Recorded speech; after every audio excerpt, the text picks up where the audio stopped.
Apuntes sobre la diferencia mínima entre el saber analítico y el dialéctico. Un ensayo de Eliseo Cruz Vergara, Universidad de Puerto Rico.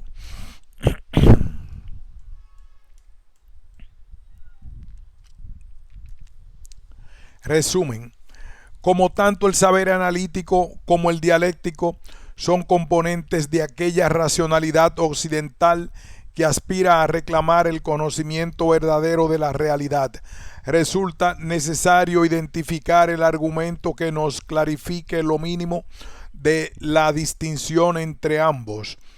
Para lograr esa distinción nos apoyamos en Hegel y no atendemos a la dimensión ideológica, sino a una lógica y fenomenológica.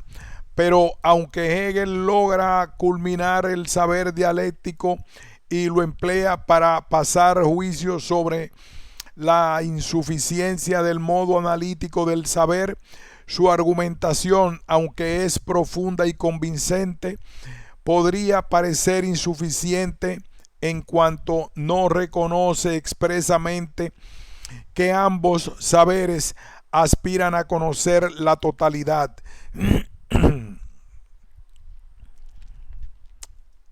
De ahí que un argumento más completo y más próximo para distinguir ambos saberes y sus distintas modalidades podría apoyarse mejor en las premisas que atienden a la relación de los contrarios, la modalidad de la totalidad, la concepción de la sustancia y la importancia de lo particular. También defendemos la necesidad de visualizar los saberes analítico y dialéctico como dos constantes a lo largo de la historia de la filosofía occidental. Se pierde mucho cuando reducimos la racionalidad al modo analítico positivismo y también cuando se borra su diferencia con base en una actitud metafísica subjetivista que admite una sola racionalidad, Heidegger. Ambas propuestas pasan por alto algo fundamental en la historia del pensamiento moderno, la aportación de la dialéctica culminada por Hegel al convertirla en un modo racional para conocer la realidad de lo espiritual.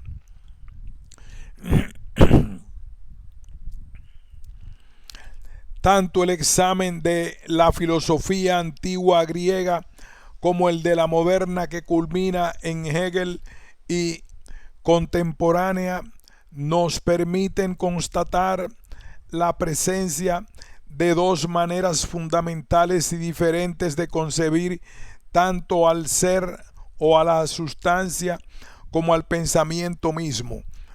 Las llamaremos saber analítico y saber dialéctico. Y en este artículo apuntamos a exponer un argumento preciso que nos permita identificar la diferencia fundamental entre ambos saberes. Por tanto, más que los episodios específicos de la larga historia de la filosofía, la que visualizamos como una constante controversia entre ambos saberes, lo que nos interesa mayormente es el resultado ya consumado y plasmado en esas dos maneras de conocer. La importancia de examinar a ambos saberes las resumimos en el hecho de que desde sus orígenes en Grecia hasta el presente, cada uno reclama el título del saber que llamamos filosofía, y desde ese reclamo cada uno aspira a influenciar la ciencia de la naturaleza y de la cultura o lo espiritual. Por tanto, nuestro interés en la distinción de ambos saberes podría ser visto como una aportación al tema de las ciencias, y aunque no podemos tampoco en este artículo atender a muchas de las consecuencias implícitas en esta distinción, admitimos que lo que señalaremos respecto de tal distinción apunta a nuestra convicción de que el saber analítico propicia una ciencia cultural explicativa, mientras que la dialéctica propicia una ciencia cultural racional conceptual. Por eso es que nuestra discusión sobre los dos saberes fundamentales está vinculada directamente al tema de la concepción formal del pensamiento. También nuestra distinción está vinculada al tema de la racionalidad misma. Al malestar que apuntamos con este interés es al que está presente cuando una manera de conocer se considera a sí misma la racionalidad sin más. De esta manera es que usualmente se excluye al saber dialéctico de la racionalidad misma. Y para clarificar lo equivocado de esa confusión, también sugerimos que la distinción entre ambos saberes aporta a demostrar que la dialéctica nace y se nutre también del interés fundamental de defender una forma racional de conocer lo espiritual. Como hay quienes entienden que toda racionalidad del conocimiento responde a una metafísica, al final del artículo tendremos la oportunidad de examinar nuestra posición a la luz de quienes pasan por alto tal distinción de los saberes racionales. Es correcto que ambos saberes muestran grados diferentes de vigencia civilizatoria y penetración cultural, pero no atenderemos a este asunto en lo que tiene que ver con las condiciones históricas que le garantizan ese predominio. Nos proponemos únicamente identificar la diferencia mínima entre ambos saberes. No queremos enjuiciarlos ideológicamente, es decir, no atendemos a si sus supuestos teóricos fomentan determinados intereses sociales. Esto ya lo han hecho otros prominentes estudios de la cultura y la filosofía occidental. Y no es que ese enfoque no sea factible o irrelevante, sino que entendemos que en todo caso le antecede un examen más hermenéutico o fenomenológico en sentido hegeliana que nos aclare sus diferencias lógicas. Desde Aristóteles sabemos que en el conocimiento primero es que o la forma y luego el por qué y el para qué. El orden expositivo de este artículo es el siguiente. Primero, reseño dos pasajes de la fenomenología del espíritu, donde Hegel describe las diferencias conceptuales que supuestamente son suficientes para distinguir a cualquier saber del concepto filosófico que representa la forma lógica de la dialéctica. El primero lo encontramos en el capítulo cuarto, parte B, y atiende a la apreciación de Hegel sobre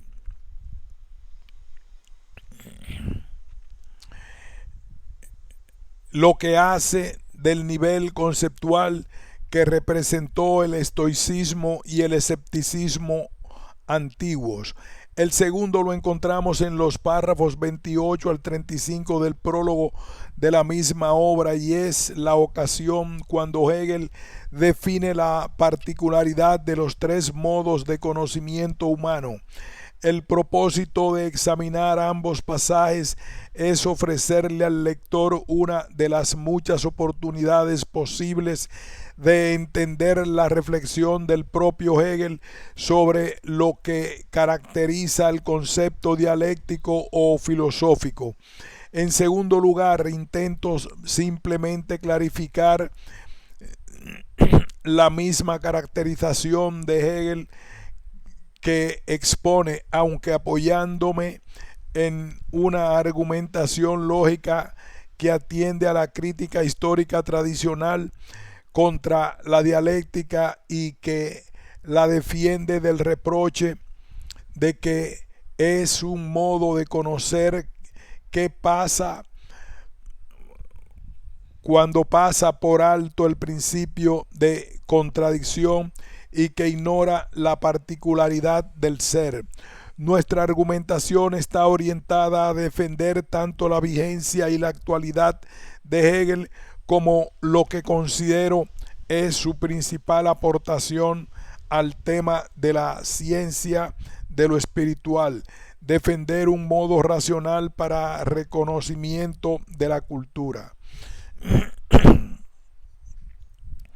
Finalmente, y para no pasar enteramente por alto la dimensión ideológica implicada en aquellos dos saberes, examinamos brevemente la conocida interpretación de Martin Heidegger sobre el pensamiento filosófico tradicional.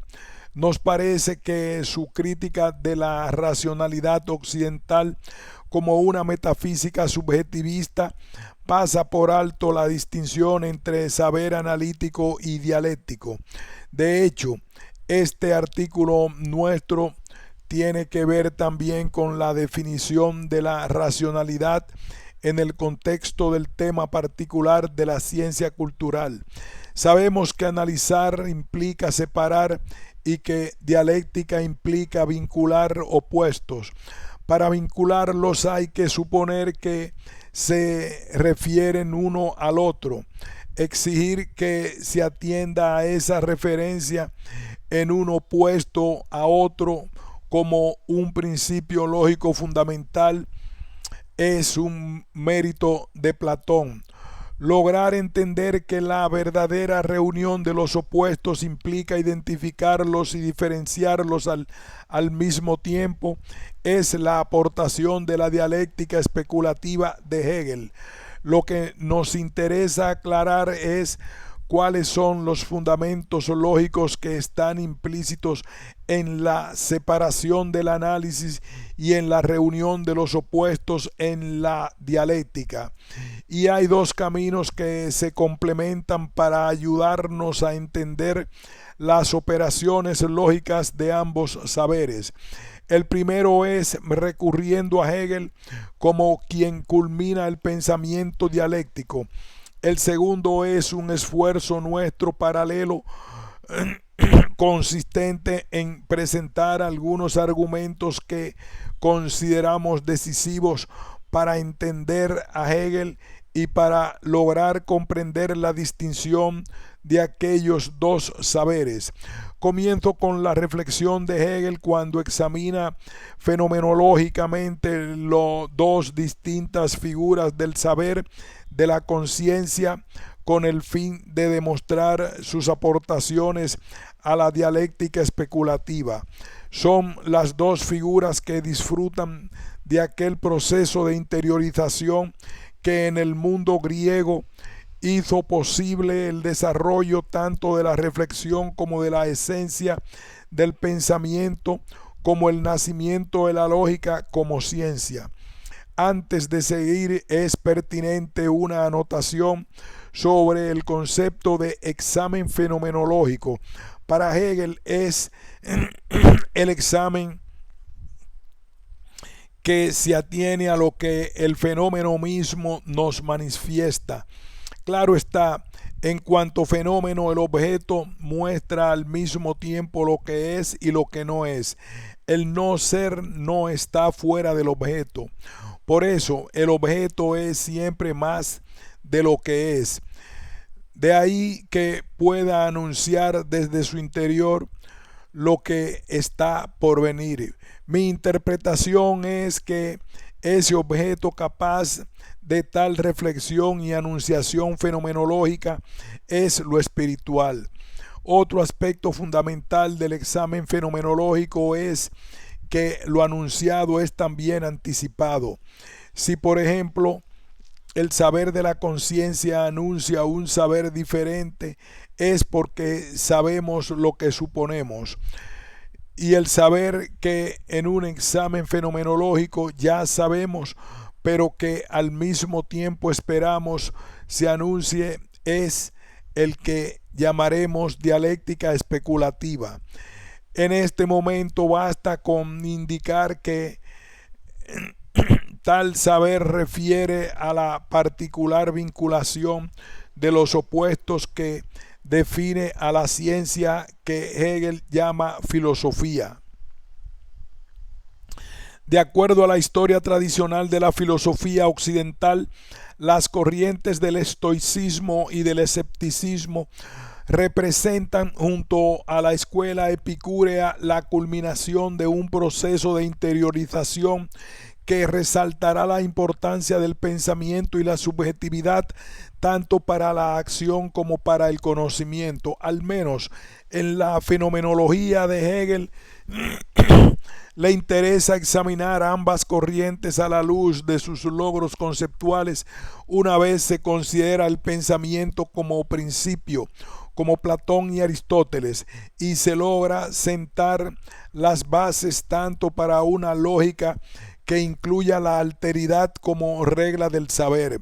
Y aunque sea una simple anotación, añado lo siguiente. En el contexto fenomenológico en el que Hegel examina a estas dos corrientes, es decir, luego que ha superado el saber limitado de la conciencia, actitud que vive del dualismo del saber y lo sabido, y ha proclamado la autoconciencia como la esencia de lo espiritual, su planteamiento no puede ser otro que comprobar si hay figuras que al acogerse al pensamiento como a lo absoluto logran verdaderamente concebir su esencia como una verdadera autoconciencia.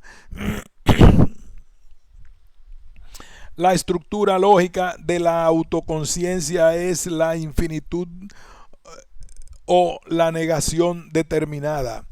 El que para Hegel solamente cuando conocemos desde la autoconciencia es que podemos alcanzar la cualidad conceptual dialéctica. Por consiguiente, su pregunta es si el estoicismo y el escepticismo han concebido correctamente a la autoconciencia como la medida suprema del pensamiento y del saber. En otras palabras, la lógica que estas corrientes postulen nos mostrará su grado de saber de la autoconciencia. Es correcto que tanto el estoicismo como el escepticismo pueden ser vistos como dos actitudes éticas vinculadas a la misma propuesta de Aristóteles, según la cual la vida contemplativa es la felicidad suprema. Es como si el pensamiento concibiera como el lugar donde podemos escapar de las dificultades del mundo sensible. El balance entre la vida política y la vida contemplativa, que nos parece ser la posición más coherente de Aristóteles, se radicaliza y se convierte en la actitud que viene creyendo que desde el pensamiento podemos resolver las dificultades del mundo sensible. Si afirmamos que la felicidad humana consiste en la contemplación, ya que esta es la manifestación más lograda de la razón, entonces se sigue también que mediante el pensamiento podemos trascender o liberarnos de las necesidades y las exigencias del mundo. Es como si la racionalidad o la forma particular misma del pensar nos permitiera lidiar contra las incongruencias y dificultades de la vida. Por consiguiente, aunque ambas propuestas puedan ser apreciadas como posturas éticas, también puede ser examinadas a la luz de lo que tiene que ver con los supuestos lógicos y epistemológicos. Lo que Hegel ha hecho es traducir la postura ética de ambas corrientes a posturas fenomenológicas conceptuales para de esa manera lograr acceso a sus concepciones sobre el saber de la filosofía. Y para lograrlo, lo principal es atender a la relación que el pensamiento muestra en relación a sus contenidos. Esa es la relación con los contenidos que nos mostrará el grado de análisis o de dialéctica que representan. Claro está, suponemos que lo que es el pensamiento tiene su vida en los contenidos que lo afectan, tesis empirista, o en los pensados o los que ya tienen en su interior, tesis racionalista. La inquietud de Hegel apunta a identificar cómo ambas actitudes relacionan sus contenidos. Por consiguiente, las corrientes del estoicismo y del escepticismo representan históricamente dos maneras ingeniosas de adjudicarle al pensamiento la capacidad de negar la inmediatez de los contenidos que provienen del mundo que nos rodea. La primera es la actitud de un yo empírico que se relaciona directamente con los contenidos del mundo externo. La segunda es la de un sujeto abstracto que se relaciona con los contenidos ya pensados. Para el estoicismo, lo que afecta y debemos trascender por medio del pensamiento son las exigencias que nos atan al mundo exterior, mientras que para el escepticismo, una vez vivimos dentro del pensamiento, lo que nos afecta son los contenidos mismos del pensamiento. De esta manera son dos modos de escapar del mundo y refugiarse en la interioridad del pensamiento, pero cada una supone que lo que es el pensamiento permite lidiar con los contenidos y liberarnos. La pregunta fenomenológica es en qué sentido esa manera de apreciar al pensamiento representa una aportación al tema de la particularidad analítica o dialéctica del saber filosófico. El estoicismo representa la tesis de que mediante el pensamiento somos libres frente al devenir del mundo sensible. Corrientemente se define al filósofo estoico como uno indiferente o liberado frente a los sucesos del mundo que nos rodea.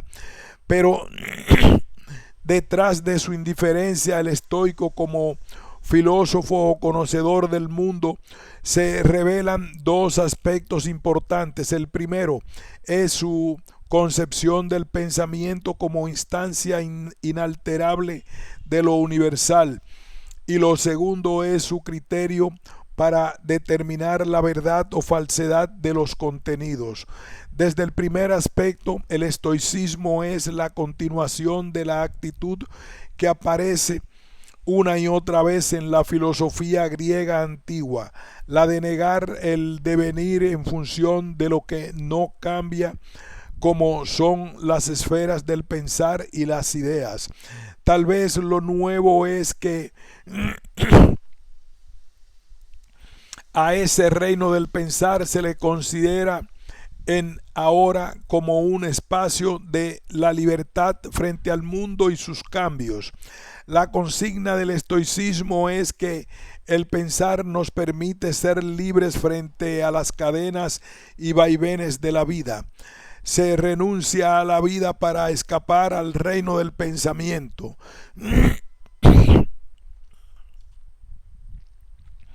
La consigna es que la vida puede ser terrible y dolorosa, pero si nos adentramos en el pensamiento nos hacemos libres frente al mundo. Además, el pensamiento facilita la felicidad al nivel práctico, ya que nos iguala cuanto que representa la razón universal de la que todos participamos y compartimos independientemente de la posición social que ocupemos. Tanto el cristianismo que predicaba Pablo como la moral de Rousseau y de Kant y los ideales de la democracia occidental derivan en parte de esta posición tan humanista del estoicismo. Merece una atención el segundo aspecto mencionado en el párrafo anterior.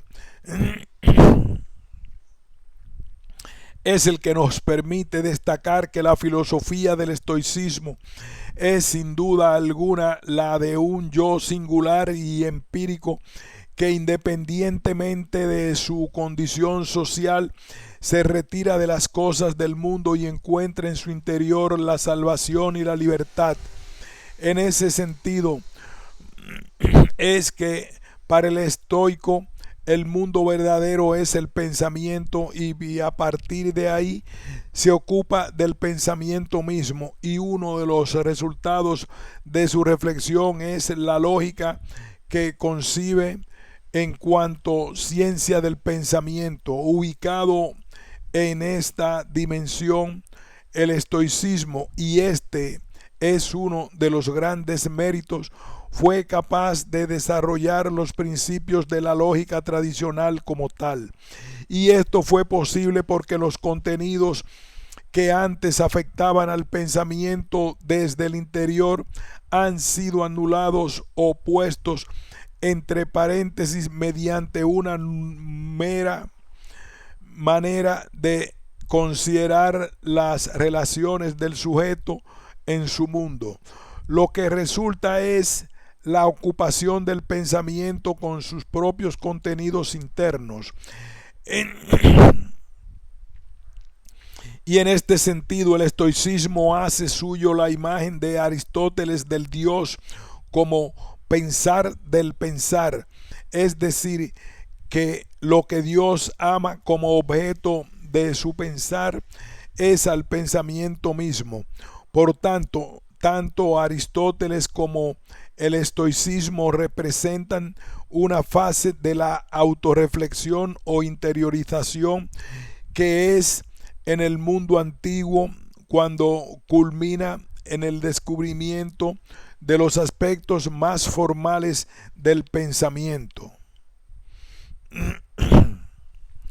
Cuando el objeto inmediato del pensar es el pensamiento mismo, resulta fácil adentrarse en sus formas y reglas puras desde el punto de vista de lo verdadero, que no es que corresponde en el pensamiento con la realidad, sino lo fundamentalmente verdadero es lo que corresponde al pensar y a la razón misma.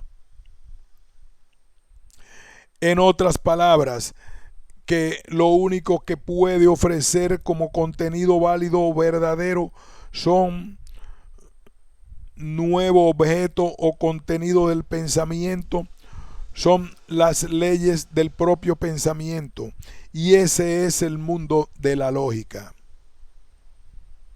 Aquí hacemos una pausa para continuar más adelante con el párrafo para evaluar el alcance analítico o dialéctico del estoicismo.